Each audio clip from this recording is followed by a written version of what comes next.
Welcome to the Fantasy NASCAR Podcast, brought to you by RaceForThePrize.com. You want all this beautiful data and practice data for Sunday's race? Venmo, PayPal, Cash App. Send over $20 for the rest of the month or $10 this weekend. Get all the sheets, all the data that you need. Ty Majeski, Christian Eckes, Grant Enfinger, and then there's Corey Heim on the outside looking in. For me this week, you can look at North Wilkesboro and Gateway, and they're on my radar of tracks that I'm concerned about. But mainly, we've had two flat short tracks in a row. And in Milwaukee, we once again get another short flat track. So why would anything change? And we've seen Majeski tear it up as predicted, Eckes tear it up as predicted, and Grant Enfinger tear it up as predicted. All of these drivers have been very solid over the years at short flat tracks. They have the best equipment, and seems like a jam in all three. Well, that's been the trend over the last couple weeks. We look at Richmond and IRP, and we look at the optimal lineups. The Magic Man, Int Fingers, and Icky Eckes repeated, even in the second week, with all three above 10K. They were there. Heim's locked out. Look, Heim's fine, but it's not Heim time at the short flat tracks. It's Majeski the Magic Man, Sticky Fingers, and Icky Eckes. Why not jam all three in once again? That's been the pattern. And if you look at all the optimal lineups throughout the season, Heim's been in plenty, but Magic's coming on. Icky's been there all year, and Fingers has really been coming on as his new team develops a better relationship with McAnally Sports, and obviously McAnally Sports, whatever, McAnally Racing. Obviously they're fast. Eckes is on there. Enfinger in the robot associated McAnally team is fast. Majeski at a track where he runs well with a crew chief who was known for setting up really well at short flat tracks with Johnny Sauter over the years.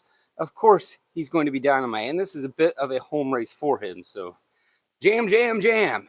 Now, if it is jam, jam, jam, let's look at two scenarios. Jam, jam, jam has worked because they have split laps led, and I could very well see this. Again, Enfinger last year was able to make passes, was great on the long run. But we did see people cycle to the front a little bit last year and get some lead laps, not as much. But we have seen that recently where you play the stages differently, things happen, and you cycle to the lead and you get your portion. At the very least, I would expect two drivers from these three to lead the majority of laps. Will we, for the third week in a row, get a number three? Hard to say. I mean, I would lean in that direction. If you didn't want to, that's going to lead to a different build.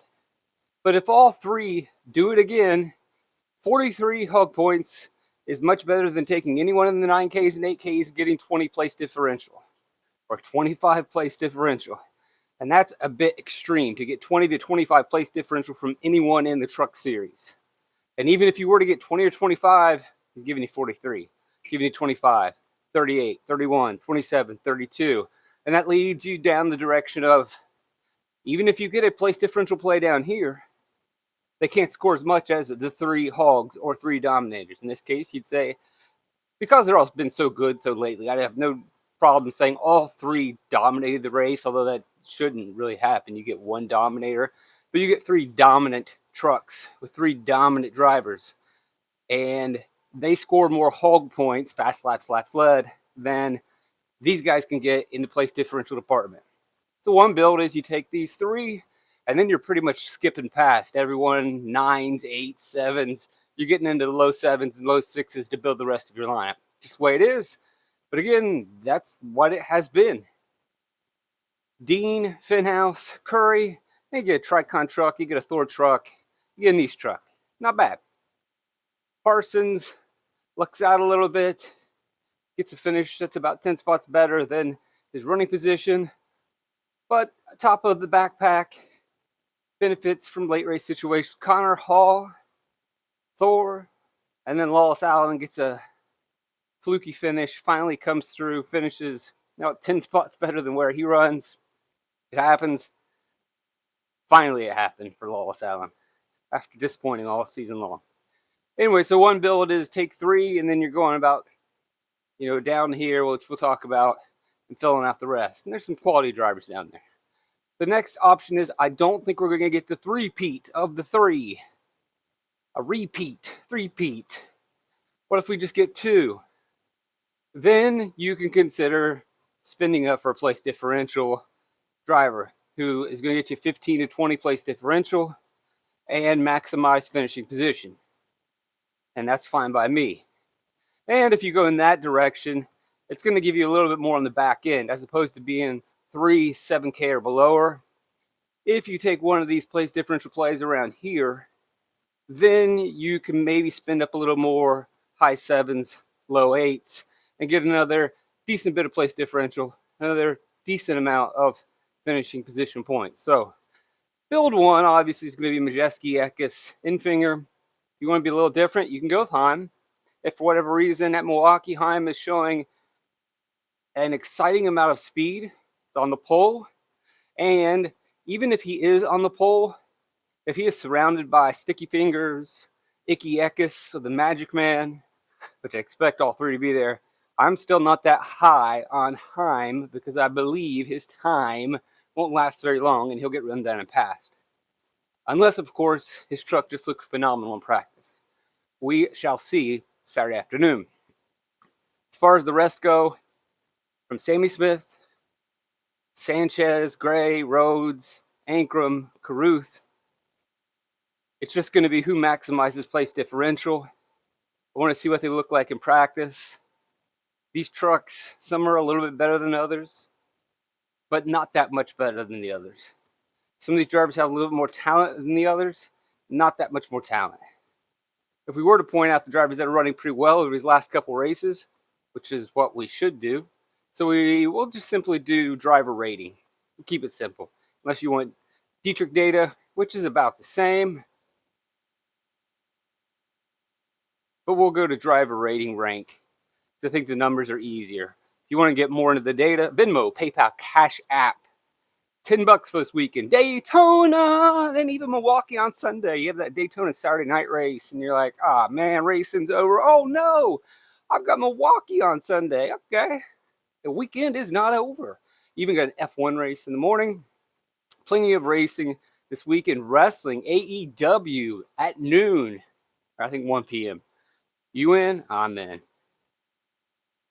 Lane Riggs shouldn't come as a surprise. Talked about it all year. He is going to slowly develop. Can't expect him to be amazing in his first full-time season with Front Row, especially with the changes that they've had in the Truck Series. They are growing. They are developing.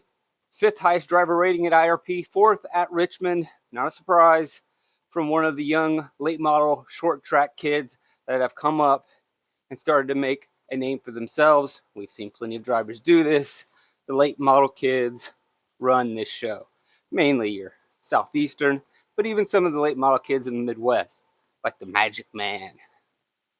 So Riggs is interesting at 8,700. If we're talking talent and truck-wise, and all things being the same, ceteris paribus in terms of place differential, I like Riggs over Carruth, Ankrum, Rhodes, maybe Gray, not big on Sanchez. And, well, that's where I stand right there. Crafton's Crafton. We know that Purdy's putting together a pretty good season, but he's pretty expensive. At $8,000, Friesen doesn't really offer as much upside as a Riggs. Friesen, Purdy, I could slap them together. I think they're better, though, than Crafton. Ty Dillon's just always a no-go. And once you get down to Daniel Dye, these are where we can probably afford to put these drivers in our roster. And if you look at Daniel Dye, a McAnally driver, those trucks are looking pretty sharp. 9th highest driver rating at Richmond, IRP 21. But you go back to Gateway 8, North Wilkesboro 7, short flat tracks. McAnally seems to have it. I like Daniel Dye a lot. We know the Dean Thompson story. Dean Thompson is a top 10 driver, or he wrecks. Or he's a top 10 driver for most of the race, and then he wrecks. Tricon equipment's good. He's got plenty of experience. I'm not going to dive into his Milwaukee ARCA experience. I'm not really that concerned. I believe he had a pretty good race here last year. He finished 15th. It's not bad for Dean Thompson. I think he could be a 10th place driver. Probably lean more towards Daniel Dye, but I'd like to see what they do in practice. Ultimately, the decider will be where are they starting. Caden Honeycutt, another great short late model racer. It's been excellent this season. Phil Gould, great crew chief. You get a discount compared to Diane Thompson. The niche truck may not be as fast as the McAnally truck, but it is the premier niche truck, which has been solid this season. Probably not as fast as the Tricon, but an argument can be made that Caden Honeycutt has the best talent of this group. Again, deciding factor, place differential. William Sawalich raced at ARCA last year in the Milwaukee race and led 141 of the 150 laps, won the race, participated in the Truck Series race, wrecked late. He also is part of the conversation. If I'm ranking, again, place differential being equal, boy, it's a hard decision. They're all so close. I think place differential is ultimately going to tell me what I want. Thompson's just going to go to the back of that ranking just because he is so mercurial, ups and downs. I'd probably go with Daniel Dye and Sawalich and Caden close seconds. But again, that is a silly conversation because at the end of the day, I expect them all to practice about the same.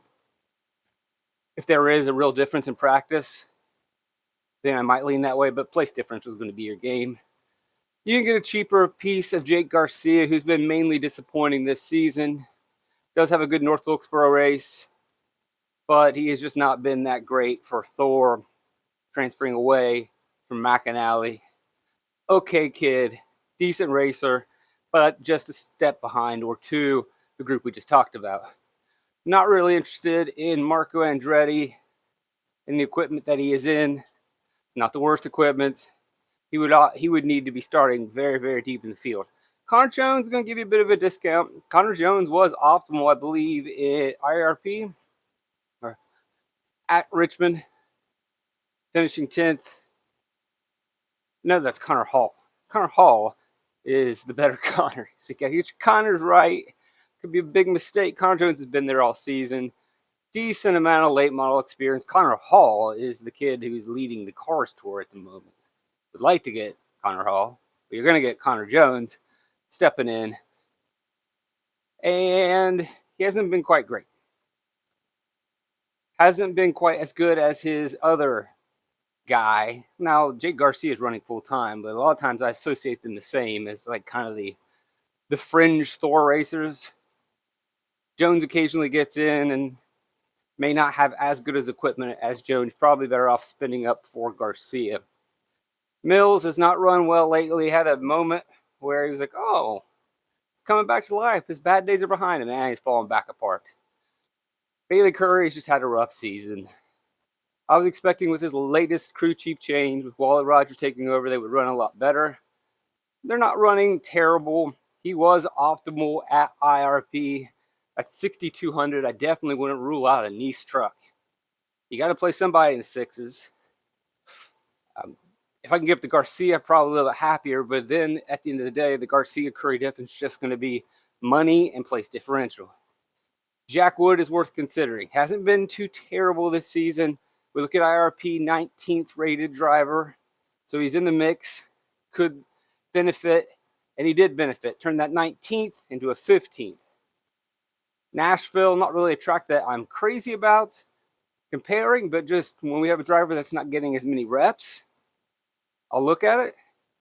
And he ran 17th, finished 16th. He's not wrecking. We'll take that. At 6,000, we'll get some place differential, get a top 20. It can definitely work. And 6,000. End of the day, $6,000. Give me some Wood, give me some Curry. I got to do it cheap. Don't mind going to Timmy Hill. Been pretty solid this season. If you just look at his overall year, 25th rated driver. So if he can run around 25th, maybe hang on to lead lap, finish 22, 21, a couple place differential points, works for me. Holmes, kind of a similar play. He was optimal at Milwaukee last season, if I'm not mistaken. And he just had an average day. But he also started around 30th, if I remember. I think he ran around 22nd. Started 29th, ran around 21st, finishes 19th. I'll definitely take it. If I get a Holmes starting 30, Timmy Hill starting there, that's great. I don't need to talk about Lost Allen anymore. You know the story. Mason Maggio is going to slide over to AM Racing for this. AM/Rayum Racing. Not excited. Now, it's actually probably a little bit of an upgrade for Mason Maggio, who is typically running for Scott Osteen, who bought some of that Kyle Busch equipment. I think it was super speedway trucks. I guess they're going to run them at Milwaukee. Maybe they've increased their inventory. Blake Lothian's going to jump into the Scott Osteen truck, which hasn't been terrible. At 4,700, you may consider it. I wouldn't consider Justin S. Carroll, not this week. Maybe if he has to drive the hauler down the road from North Carolina to Martinsville or Richmond, he may, go out there running 31st. But I mean, the last couple of races, he's done his best Spencer Boyd impression of I'll run in 32nd and finish the race. And by running in 31st or 33rd, finish 20th or 27th, that's fine. If there's some situation where we absolutely have to punt and he's starting in the very back. Same thing for Lothian, although I don't really love the equipment or the driver with very little experience. I don't want to go anywhere near Norm if I can help it. I can see Norm just not getting up to speed. You know the Boyd play. Dexter Bean is pretty interesting. He's coming in and taking over a young ride now that Mason Massey is out. Bean gets the ride this week. Moffitt is also, I believe, still associated with this team. I don't know. This actually might be a different ride this week. No, yeah, it's still a young team. So apparently Moffitt coming in, bringing some sponsorship in, sealed the deal, or sealed the doom of Mason Massey. They have parted ways. Moffitt's with Young, and Bean's getting a part-time ride, which Massey wasn't great this year. I had higher expectations for Young. We'll see what Bean can do. See what he does in practice. Maybe he gets a little bit more out of it. Maybe he has a different approach. This is a wait and see on practice. Also wait and see on place differential. Same thing for Thad Moffitt. Wait and see on practice. Not much has really changed for him since switching over from Faction Motorsports to Young. Not really excited. Pretty much the same play as always. Maybe even worse now. Maggio, I don't know. It might be an upgrade over the Osteen equipment. I guess so. We'll give him the benefit of the doubt. But again, with any of these guys, basically lulls out and down. We're chasing place differential blindly. With Holmes and Hill, I think you have a little bit more confidence in them actually winning the Lemons class, winning the C class, the backpack. But with these prices being what they are, you got to put Bailey Curry in that backpack now and Jack Wood in that backpack.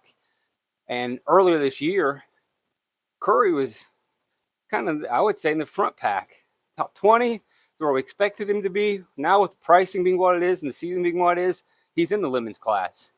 If you had to ask me who's going to win the Lemons class from Mills down, you like Curry. You like Wood in comparison to the Lemons. You don't like Wood in comparison to, I don't know, say Chase Purdy. You don't like him even in comparison to Matt Crafton or any of the 7K to 8K drivers. But in comparison to the guys in his price range, it's Curry. It's Wood. We'll deal with Hill. Getting home with Holmes. But from lawless down, they are all pretty lawless and irresponsible and untrustworthy. But if you can maximize place differential, again, these guys are racing against each other. So if I take, let's just play this out, Dexter Bean because he's starting last. Dexter Bean could beat all of these drivers and finish, let's just say from lawless down. So that's starting position 29 to the back. Whoever wins this class defaults to 29. Then, if you win that class, there's more than likely something going to happen to the 28 drivers above him. Mechanical issues, wrecks, and you can bake in another 3 or 4 or 5 spots. Here comes the beeps. I apologize. Nothing I can do about it. Try to talk over the beeps because I know it's going to drive somebody crazy, but I ran the treadmill to the end. There it was. We get that one angry comment. But to close up, so they default to 29th. You bake in some place differential. They finish 25th. You're good to go. So there's your build. 3 guys up here, and then probably 3 in the 6 to 7, maybe going down into the 5. What we have seen. This other option is 2 of magic, icky, or sticky fingers. And then from the top tier of 8 to 9, you could probably sandwich in 2 place differential plays that maximize finishing position. All right, hopefully I helped you. Like, subscribe, share. Venmo, PayPal, Cash App. Have a wonderful racing weekend. Daytona, let's go away. But don't go away on Saturday night because you got a race Sunday. You got AEW, pay-per-view on Sunday. Tons of stuff going on this weekend. Oh, yeah, there's college football too. Hey, how about that? Just barely over 24 hours away. Rock and roll.